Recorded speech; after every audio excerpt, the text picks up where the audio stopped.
उत्तर प्रदेश के एक छोटे से गांव माधवपुर में एक बूढ़ी औरत रहती थी। सब उसे शांति अम्मा कहकर बुलाते थे। उसके सिर के सारे बाल सफेद थे, चेहरे पर झुर्रियां, हाथ कांपते थे, लेकिन उसकी आंखों में एक अजीब चमक थी, जैसे उसने जीवन का कोई ऐसा रहस्य जान लिया हो जो बाकी सबसे छिपा है। अम्मा का छोटा सा घर गांव के किनारे था। कोई उसका परिवार नहीं था, न पति न बच्चे। फिर भी वो हर दिन खुश रहती, मुस्कुराती, मंदिर में फूल चढ़ाती और गांव के बच्चों को कहानी सुनाती। गांव वाले हैरान रहते, अम्मा के पास न पैसा है न साथी, फिर भी वो इतनी खुश कैसे रहती है। कई लोग कहते थे उसके पास जरूर कोई खजाना छिपा होगा, तभी वो इतनी बेफिक्र है।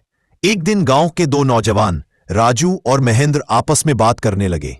राजू बोला, महेंद्र, सुना है अम्मा के पास कुछ तो है, नहीं तो वो इतनी निश्चिंत कैसे रहती होगी। महेंद्र हंसते हुए बोला, आज रात चलकर देखते हैं, शायद कोई खजाना मिल जाए। रात को दोनों अम्मा के घर पहुंचे। चांदनी हल्की थी।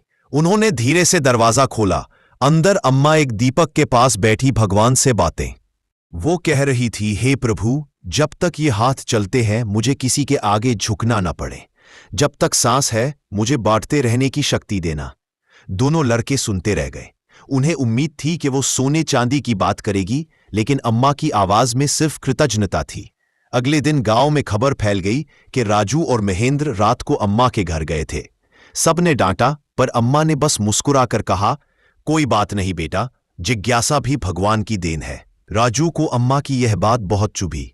वो अगले दिन फिर गया, इस बार खुले में, और बोला, अम्मा, आपके पास आखिर क्या है जो आपको इतना खुश रखता है?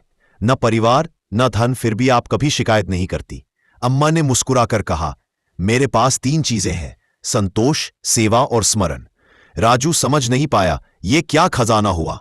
अम्मा बोली, बेटा, जब मैं जवान थी तब मेरे पति और बच्चा दोनों एक ही साल में चले गए। तब मैं टूट गई थी। कई दिनों तक भगवान से शिकायत करती रही।